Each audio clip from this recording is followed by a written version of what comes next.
오늘도 명절 또 잘 보내셨지요? 또 명절 맞이하면서 또 먼 길 오가고 또 오늘도 또 방문하신 분들도 또 많이 계시는데 하나님의 은혜가 우리 예배하는 모든 성도님들 가정 가운데 있기를 주님의 이름으로 축복합니다. 아멘. 자, 우리 추석 명절 또 우리 모든 명절 우리 이제 고유의 정통의 명절들은 이게 고향을 찾습니다. 더욱이 고향을 왜 찾습니까? 어르신들이 계시기 때문에, 부모님이 계시기 때문에 고향도 고향인 것 같습니다. 저도 이제 부모님 댁 다녀왔지만 어르신들이 계시기 때문에 부모님을 아마 가지는 않나 그런 생각들을 해봅니다.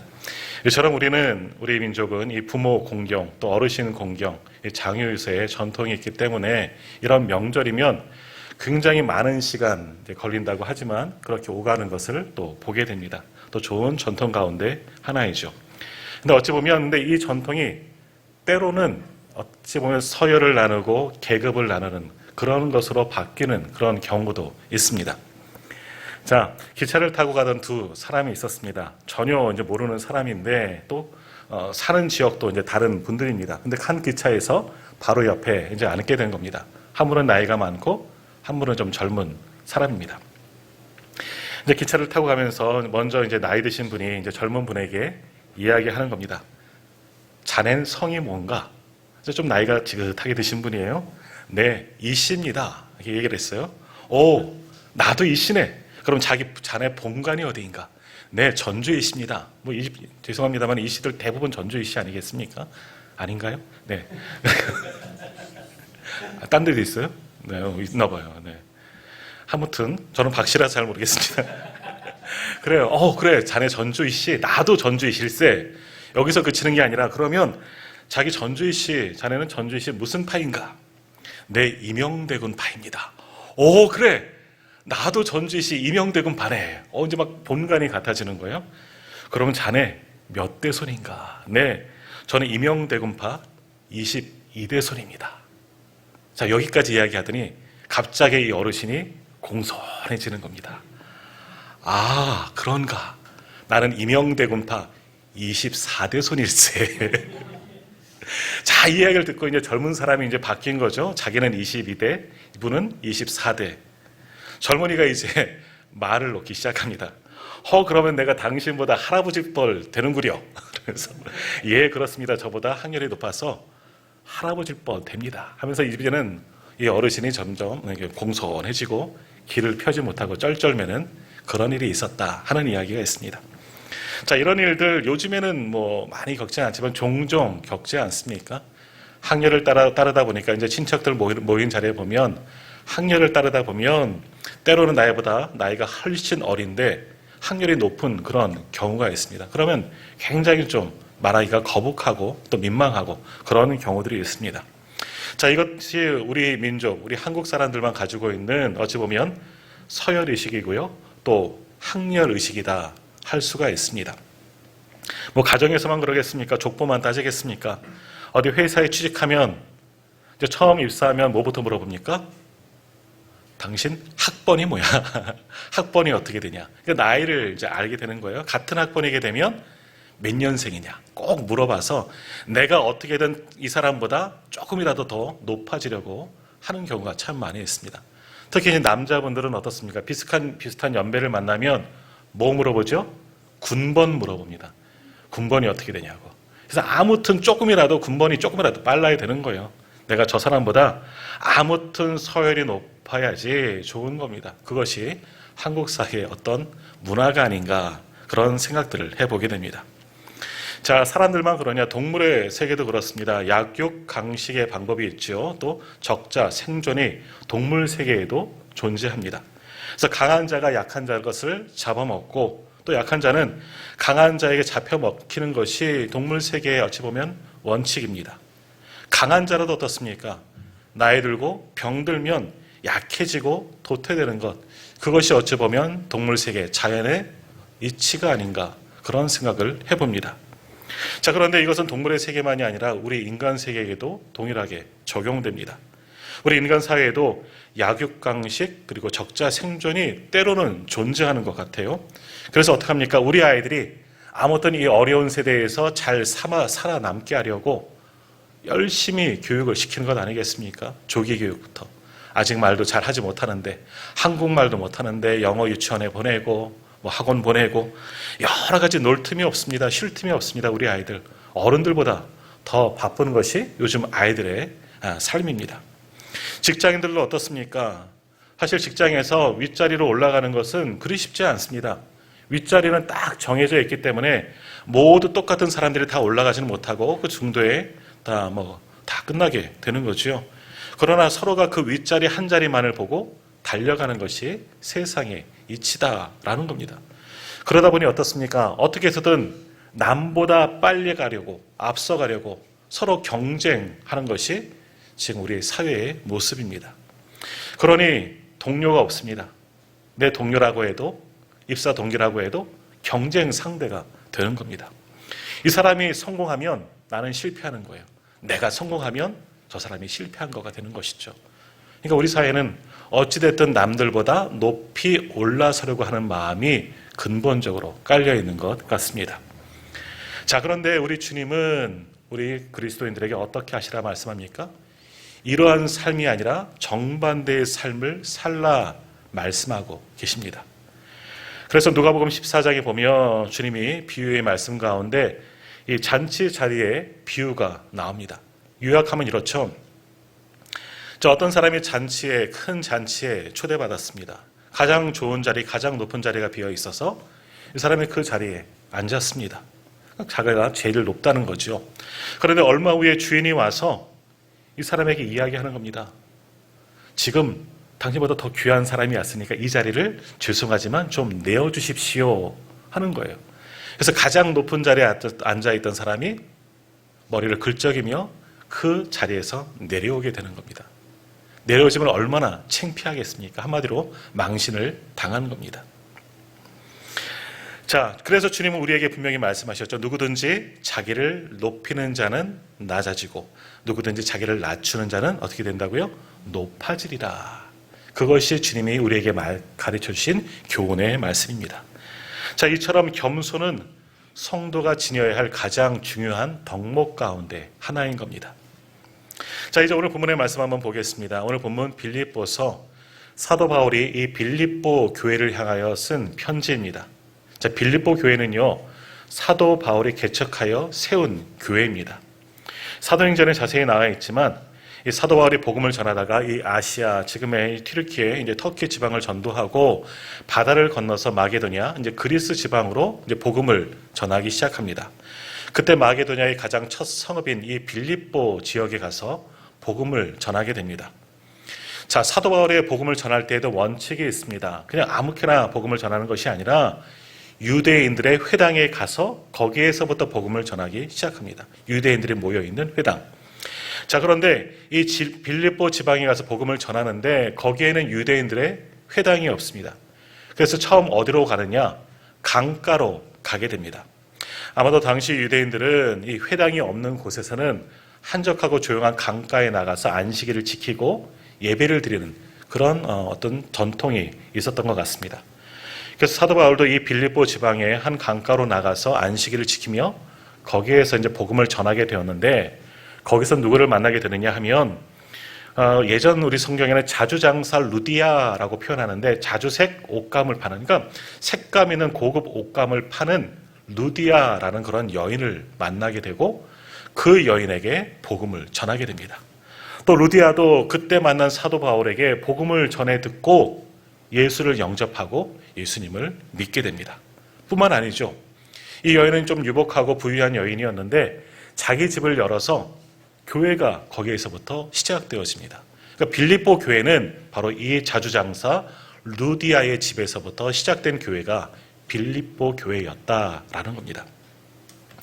자, 이렇게 빌립보 교회가 루디아라는 이 여성의 집에서 시작하였더니 아무래도 이 빌립보 교회는요, 여성 주도적인 그런 교회가 되었다는 겁니다. 여성 지도자들이 종종 많이 있었다는 거예요.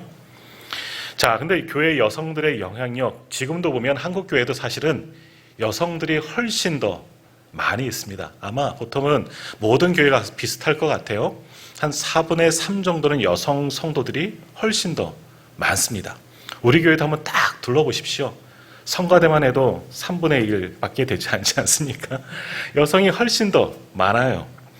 근데 빌립보 교회도 그렇다는 거죠. 근데 여성들이 주도적인 교회, 장점이 있고 단점, 물론 남성이 주도적인 교회도 마찬가지겠지만 특별히 여성이 주도적인 교회의 장단점이 분명하게 나누어질 수 있는데 빌립보 교회의 장점이 뭐냐?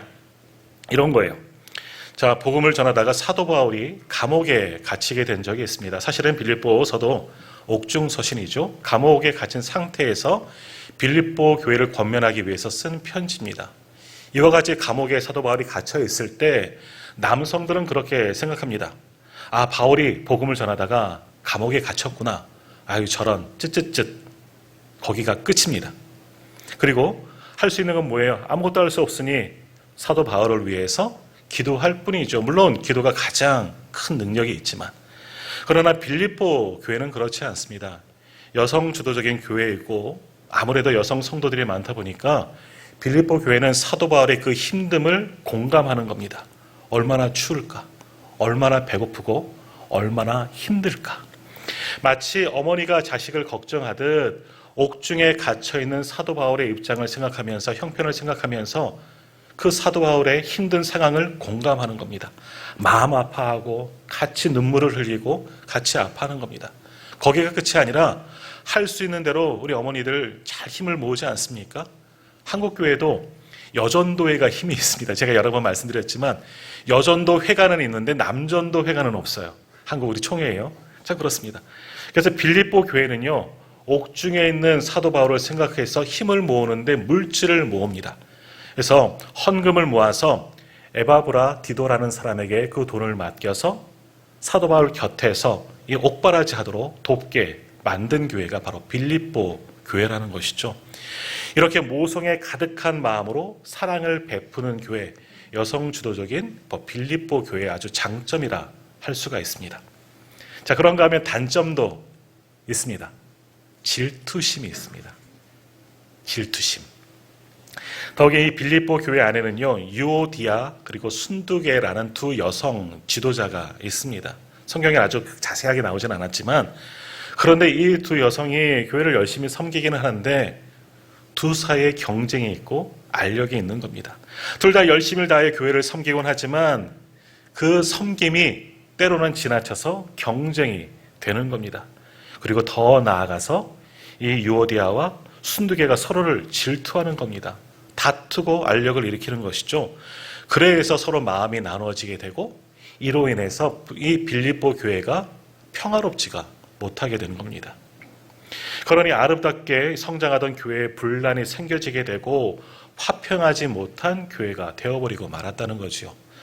자, 우리가 타고 다니는 자동차 한 대만 해도 부품이 얼마나 들어갈까요? 보통 2만여 개 이상의 부품이 들어간다고 합니다.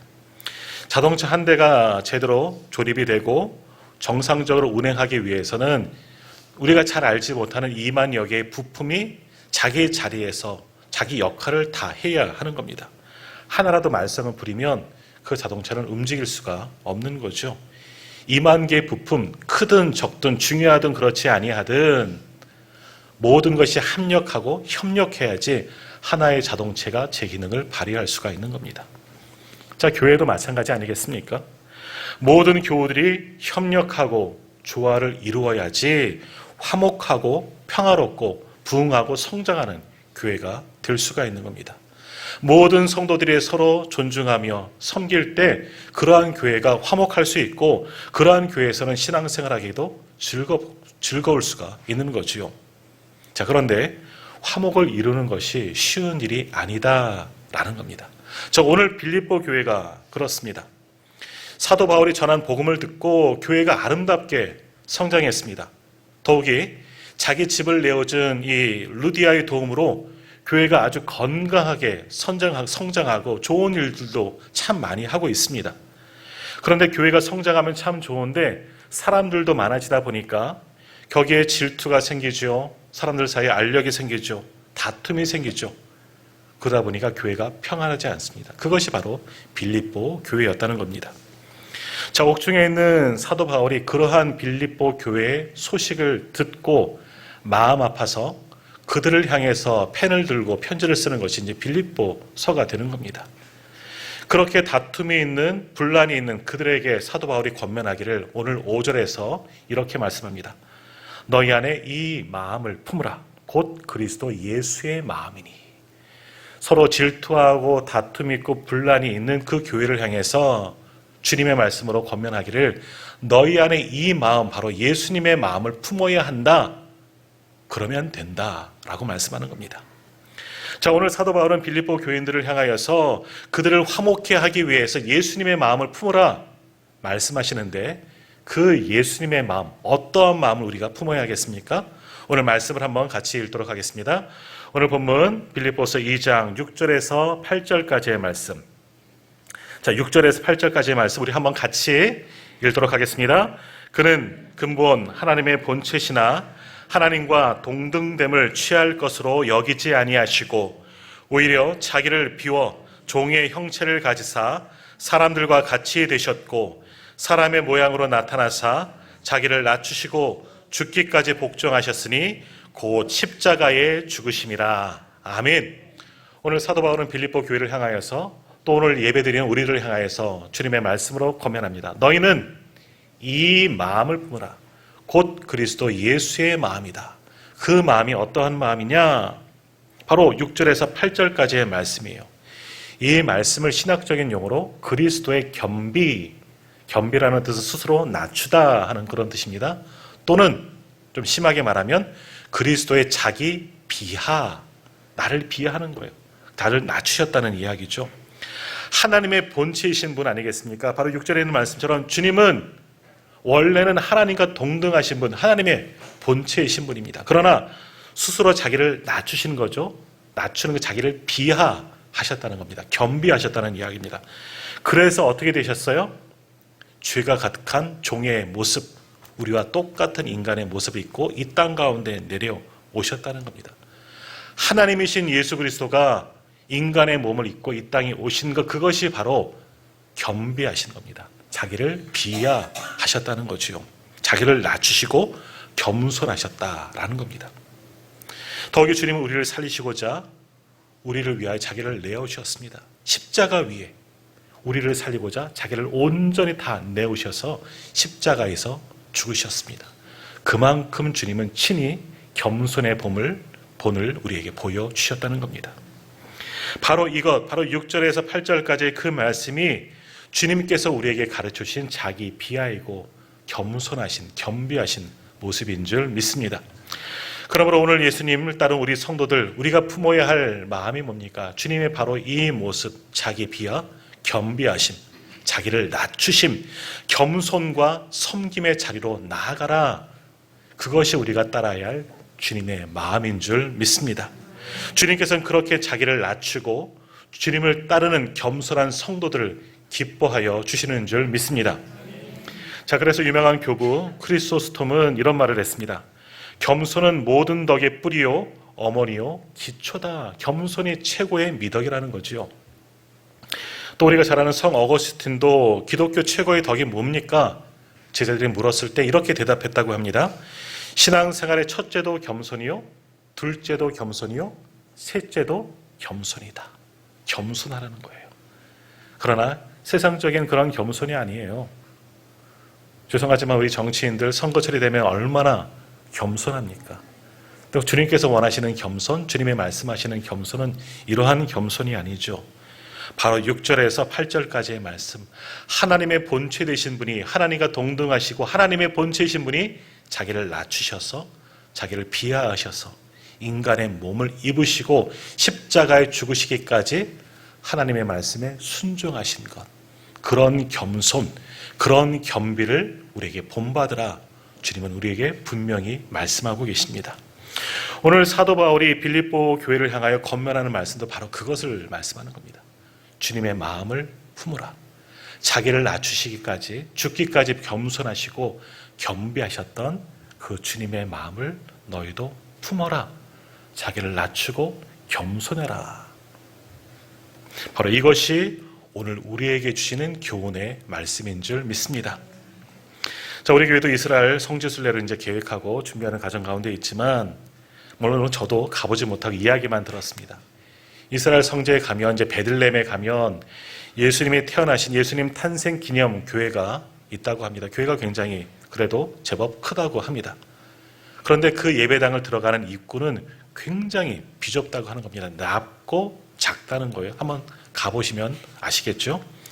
그래서 그 예배당을 들어가려면 어떻게 들어가느냐? 머리를 숙이고, 한 사람이 머리를 숙여야지만 그 예배당 안으로 들어갈 수가 있다는 겁니다. 자, 이것이 주는 교훈이 뭡니까? 예수님께로 나아가려면 교만을 버리고 겸손해야 한다. 주님이 보여주신 것처럼 겸비한 자들만이, 자기를 낮추고 자기를 비하하는 자들만이 예수님께 나아갈 수가 있다는 겁니다. 자, 오늘도 우리가 이렇게 스스로 겸비한 우리 성도님들 다 되시기를 축복합니다. 언젠가도 한번 말씀드렸지만 어느 부대에 이런 일이 있었답니다. 그 부대의 사단장이 별 아니겠습니까? 투스타 장군이 정말 열심히 예수님을 믿는 자예요. 정말 참된 그리스도인이에요. 그래서 그 부대의 교회를 열심히 섬기는데 이 사단장, 이 장군님이 하는 역할이 뭐냐? 다른 것 하지 않는데요.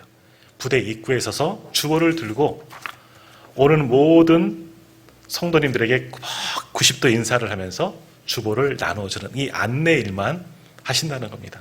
특별히 제복을 군복을 쫙 입고 그렇게 주보를 나눠주고 인사를 한다는 거죠. 근데 그 부대에, 그 예배 교회에 어떤 사람들이 오겠습니까? 물론 밖에 계신 분도 올 수가 있겠지만 대부분은 그 부대에 근무하고 있는 장병들이 이 교회를 오는 겁니다. 소문이 돈 거죠. 병사들에게, 야, 우리 사단장님이 우리에게 인사를 한다더라 하는 그런 소문을 듣고 병사들도 사단장님을 이렇게 인사받으려고 그 교회에 나오기 시작했다는 겁니다. 짝대기 한두 개짜리가 사단장님의 인사를 받으려고 그 교회에 등록하고 그 교회를 출석하게 되었다 하는 겁니다. 자, 이 부대가 그래서 이 군부대이지만 부흥화가 된 거예요. 부흥이 된 거예요. 그리고 이 부대가 복음화가 된 겁니다. 사단장이 그렇게 겸손하게 섬기니 그 모든 군장병들이 예수님을 믿게 되었다 하는 그런 이야기가 있습니다. 자, 이처럼 하나님께서 기뻐하시는 참된 그리스도인, 참된 하나님의 사람들의 모습은 어떠하겠습니까? 바로 오늘 본문의 말씀과 같이 겸손하게 섬기는 사람들, 겸손하게 충성하는 사람들을 우리 하나님도 기뻐하시는 줄 믿습니다. 교회는요, 이렇게 겸손한 일꾼들이 많아야 하는 겁니다. 더욱이 교회 중직자들은요, 더욱더 겸손해야 되는 겁니다. 목사인 저부터 우리 전원님들, 권사님들, 우리 교회는 다 겸손하지만 더욱더 겸손하시고 더욱더 낮은 자리에서 섬기는 분들이 되셔야 하는 겁니다. 그래야 교회가 더욱 건강하게 성장할 수가 있는 겁니다. 세상은 모두가 으뜸이 되고 싶어합니다. 어떻게 해서든지 다른 사람보다 조금이라도 더 위에 서고 싶어합니다. 학년을 따집니다. 학번을 따지고 군번을 따집니다. 출생 연도를 따지죠. 아무튼 내가 당신보다는 조금 더 윗자리에 있고 싶어하는 것이 오늘 우리들의 마음입니다. 그러나 예수님을 따는 그리스도인 우리 성도들은 그와 반대되는 삶을 살아야 합니다. 왜? 주님이 우리를 위하여 스스로 낮추셨기 때문에, 스스로 겸비하셨기 때문에 오늘 주님을 섬기는, 주님을 따르는 제자된 우리도 주님처럼 겸비한 성도들로 살아가야 하는 줄 믿습니다.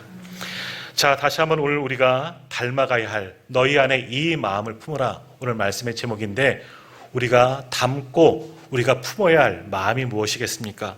오늘 본문의 말씀을 다시 한번 같이 읽도록 하겠습니다. 오늘 본문 빌립보서 2장 5절에서 8절까지의 말씀, 우리 한번 같이 5절부터 8절까지입니다. 같이 읽겠습니다. 너희 안에 이 마음을 품으라. 곧 그리스도 예수의 마음이니 그는 근본 하나님의 본체시나 하나님과 동등됨을 취할 것으로 여기지 아니하시고 오히려 자기를 비워 종의 형체를 가지사 사람들과 같이 되셨고 사람의 모양으로 나타나사 자기를 낮추시고 죽기까지 복종하셨으니 곧 십자가에 죽으심이라. 아멘. 오늘 이 마음을 품는 저와 우리 모든 성도님들 다 되시기를 축복합니다. 성도들은 낮은 자리에서 겸손히 다른 사람을 섬기며 주님의 뒤를 따르는 사람들이 참된 성도입니다. 오늘 우리는 가장 낮은 자리에서 작은 예수가 되어서 주님의 바로 이 마음을 품고 겸손과 섬김으로 주와 복음을 위해서 충성할 수 있는 저와 우리 모든 성도님들 다 되시기를 주님의 이름으로 축복합니다.